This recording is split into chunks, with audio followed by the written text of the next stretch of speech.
오늘 읽으신 본문에서는 이제 엘리사벳이 아들을 낳게 되자 이제 사람들이 함께 즐거워하고 그의 아버지 이름을 따라서 사가랴로 지으려고 합니다. 하지만 이 엘리사벳은 요한이라고 짓겠다 이렇게 하고 아버지 사가랴도 서판에 요한이라 이렇게 이름을 지으라 이렇게 쓰게 됩니다. 어쨌든 그리고 그동안 닫혔던 이 사가랴의 입이 열려서 하나님을 찬송하자 사람들은 두려워하면서 이 아이가 장차 어떻게 될까 궁금해하면서 오늘 66절에는 이는 주의 손이 그와 함께 하심이로라 이렇게 기록하고 있습니다. 이제 세례 요한이 태어날 그런 준비들이 이루어지고 있는데요. 57절에서 58절 말씀 보면은 이제 해산할 기한이 차서 엘리사벳이 아기를 낳게 됩니다. 그러면서 이제 친족들이 모여서 함께 즐거워하고 기뻐하는 그런 모습이 있는데요. 57절, 58절 같이 한번 읽겠습니다. 엘리사벳이 해산할 기한이 차서 아들을 낳으니 이웃과 친족이 주께서 그를 크게 긍휼히 여기심을 듣고 함께 즐거워하더라. 아멘. 엘리사벳은 나이가 많아서 임신을 할 수도 또 출산은 할 수도 없는 그런 나이였었는데도 불구하고 엘리사벳이 그 나이에도 참 사람으로서는 불가능한 시점이지만 아이를 낳게 되자 이웃과 친족이 모두 즐거워하며 그 해석을 뭐라고 그러냐면 주께서 그를 크게 긍휼히 여겨 주셨다 이렇게 말해요. 하나님의 긍휼이 임했다. 하나님의 은혜로 말미암아서 이 나이 많은 이 엘리사벳에게 아이를 주셨다. 이렇게 서로 기뻐하면서 즐거워하는 그런 모습을 보게 됩니다. 하나님의 약속이 성취되려면 해산할 기한이 차야 합니다. 해산할 기한이 차야 돼요.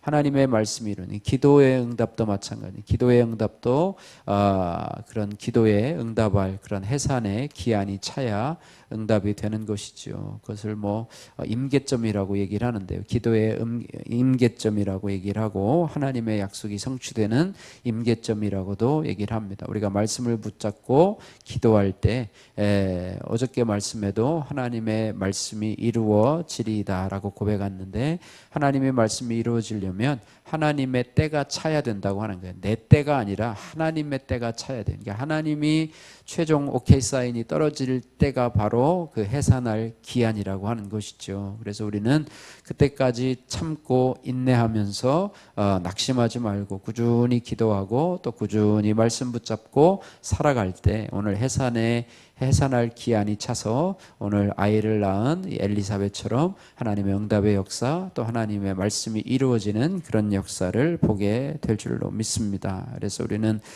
그 시간 동안에 인내하고 약속의 말씀을 끝까지 신뢰하는 자에게 하나님이 긍휼을 베풀어 주심을 오늘 본문에서 알 수가 있고 또 이렇게 기도의 응답을 받고 약속이 이루어지면 주에 있는 사람들이 함께 기뻐하고 즐거워할 수 있다라고 하는 것입니다. 우리 특별히 우리 가족 구원을 위해서 기도하고 또 우리 이웃의 구원을 위해서 기도할 때 우리가 낙심하지 말고 현재를 바라보면 참 변한 것이 없지만 그러나 하나님께서 일하고 계심을 기억하면서 해산할 기한이 차면 반드시 응답해 주신다. 주 예수를 믿으라. 그래야면 너와 내 집이 구원을 얻으리라. 이 약속의 말씀을 붙잡고 기도하면 하나님께서 반드시 그들의 마음을 움직여 주셔서 우리 가정이 예수 믿는 가정이 되게 하실 줄로 믿습니다. 할렐루야.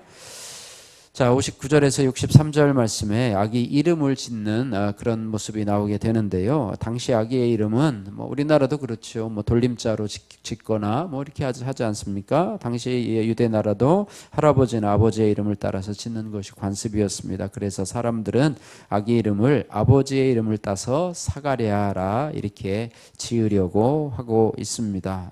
그런데 사가랴 부부는 천사가 이미 명한 대로 아들을 낳으면 이름을 요한이라 하라. 예수님의 이름도 그랬잖아요. 아들을 낳으리니 그 이름을 예수라. 이는 뭐 자기 백성을 구원할 자이십니다. 이렇게 말하는데요. 요한도 역시 마찬가지로 하나님께서 말씀을 해 주셨어요. 요한이라고 부르라 이렇게 말씀을 하고 있었는데 이것은 당시 관습을 넘어서는 전통을 넘어서는 일이었기 때문에 쉽지는 않은 부분이었습니다. 부모에게도 마찬가지고 주위 사람들에게도 마찬가지였죠. 그래서 관습을 넘어서는 하나님의 주신 명령을 기억하고 순종한 것이 바로 사가랴 부부의 모습이라고 하는 것입니다. 또한 자신의 자녀가 이제는 나의 소유가 아니라 주님의 소유라고 하는 신앙 고백의 표현이기도 한다라고 하는 것이죠. 그래서 우리 이름에도 보면 예수 믿는 사람들은 뭐 은혜라고 짓기도 하고 뭐 요한이라고 짓기도 하고 또 우리 성수하님 자녀 보면 뭐 사무엘이라 뭐 다니엘이라 뭐 이렇게 짓기도 하는데요. 그것도 아마 다니엘처럼 또 요한처럼 되기를 원하는 그런 부모의 마음이 담긴 신앙 고백이라고 생각이 됩니다. 돌림자로 짓는 것이 아니라 이렇게 하나님의 믿음의 고백을 따라서 순종하는 사가랴 부부의 모습이 바로 그들의 신앙의 고백이라고 하는 것입니다. 주님이 말씀하셨던 것들을 잊어버리지 않고 주위 사람들은 사가랴라 지으라고 계속해서 권면을 했지만 아니라 하나님이 나에게 우리 아들을 낳으면 요한이라 지으라 했다. 그래서 주의 말씀을 기억하고 신뢰하면서 순종할 때 우리 가정과 또 공동체의 구원의 큰 역사가 일어나게 된다라고 하는 것입니다. 그래서 우리도 마찬가지입니다. 우리도 세상의 통념을 따라가거나 관습을 따라서 우리의 삶을 결정할 때가 너무나 많아요. 누가 이렇게 하니까 옆 사람이 이렇게 하니까 여태까지 그렇게 해왔으니까 나도 그렇게 하자가 아니라 하나님의 말씀을 묵상하면서 우리가 관습도 전통도 뛰어넘을 수 있는 그것이 바로 믿음의 길이라고 하는 사실을 우리가 늘 기억해야 할 줄로 믿습니다. 자, 64절에서 66절 말씀 보니까 사가랴가 천사의 말에 순종하자 그의 입이 열리고 혀가 풀리며 찬송하게 됩니다. 64절 말씀 같이 읽습니다. 이에 그 입이 열리고 혀가 풀리며 말을 하여 하나님을 찬송하니. 사가랴가 그동안에는 입이 닫혀 있었지 않습니까? 그런데 이제 그 말에 순종해서 아들의 이름을 어떻게 지으랴 했더니 서판을 달라 해가지고 요한이라 지으라 이렇게 하자 입이 열리게 되고 혀가 풀리고 찬양하게 됩니다. 그래서 입을 연 그가 제일 먼저 한 일이 뭐냐? 하나님을 찬양하는 일이었다. 이렇게 성경은 기록하고 있습니다. 그러면서 이를 본 사람들이 하나님을 두려워하고 주의 손이 함께하는 이 아이가 장차 어찌 될까 궁금해하는 그런 모습을 보게 됩니다. 순종이 찬양으로 이어지고 순종이 질병의 치유로 이어지게 되었다고 하는 것입니다. 어쨌든 성도의 가장 먼저 해야 될 것이 바로 찬양임을 우리가 기억해야 할 것입니다. 불평하고 원망하는 것이 아니라 그동안에 답답했음을 막 탄식하는 것이 아니라 하나님을 찬양할 수 있는 자가 되기를 소원합니다. 우리의 질병 속에서 우리가 몸의 연약함 속에서 우리가 불편해하고 고통스러워하고 또 답답해하고 할 수 있지만 그러나 치료하시는 하나님을 바라보면서 그동안에 하나님의 행하심을 바라보면서 믿음으로 인내하게 되고 첫 마디가 바로 하나님을 찬양하는 사가랴의 모습처럼 저와 여러분들도 고난의 시기에 원망하고 불평하지 말고 사가랴도 말을 하지 못할 때 얼마나 답답했겠습니까? 그죠? 하나님이 말을 못하게 했을 때 얼마나 하고 싶은 말이 많았었고 얼마나 답답했겠습니까? 그러나 그 상황 속에서도 사가랴가 믿음을 잃지 않고 하나님의 뜻을 기억하면서 이렇게 묵묵히 인내하면서 했을 때 그의 첫 마디가 불평이 아니라 죽는 줄 알았어, 답답해서 죽는 줄 알았어 이렇게 하면서 불평하고 막 그러는 것이 아니라 하나님을 찬양할 수 있다는 것은 말을 못하는 그 기간 중에도 하나님을 묵상하면서 믿음을 지켰다라고 하는 그런 외적 표현이라고 하는 것입니다. 우리도 고난을 통해서 하나님의 일하심을 우리가 늘 묵상하고 힘든 상황, 우리가 기도하는 상황이고 기도 응답이 아직 이루어지지 않은 상황이지만 우리는 하나님을 늘 묵상하고 또 하나님에 대한 믿음을 해서 그 응답이 되어질 때 우리의 질병이 치유되고 또 우리의 삶의 문제, 가정의 문제가 해결될 때 우리의 첫 마디는 바로 찬양이어야 된다고 하는 사실을 우리가 기억하게 됩니다. 입만 열면 원망해요 라고 하는 김미영님의 큐티인 간증입니다. 중동항공사 승무원이 된 저는 비행 일정상 주의를 지키는 것이 어려워졌습니다. 이후 하나님을 떠나 악하고 음란한 세상 문화에 빠져 살았습니다. 그러다 보니 제 삶은 공허해졌고 죽고 싶다는 생각까지 들었습니다. 그러나 하나님의 은혜로 주님 품으로 돌아올 수 있었습니다. 그 후 저는 외국에서 혼자 신앙생활을 하던 중 믿음의 공동체를 주시기를 간구했습니다. 그러자 하나님이 제 기도에 응답해 주셨습니다. 얼마 뒤 코로나19로 정리해고를 당해 한국으로 귀국하여 공동체에 속하게 된 것입니다. 그곳에서 저는 하나님의 사랑을 느끼며 하나님이 제 진료를 책임져 주실 것이라는 믿음이 생겼습니다. 그래서 3년간 계속된 항공사의 제 입사 요청도 거절할 수 있었습니다. 하나님은 그런 제게 대학원 박사 과정에 합격시켜 주셨을 뿐만 아니라 겸임교수의 자리도 허락하셨습니다. 게다가 큐티인을 통해 저의 간증이 전 세계에 두루 퍼지게 하셨습니다. 하지만 저는 경제적으로 힘든 시간을 겪게 되자 하나님을 원망했습니다. 과거 항공사 제 입사 요청을 거절한 저의 선택을 후회하기도 했습니다.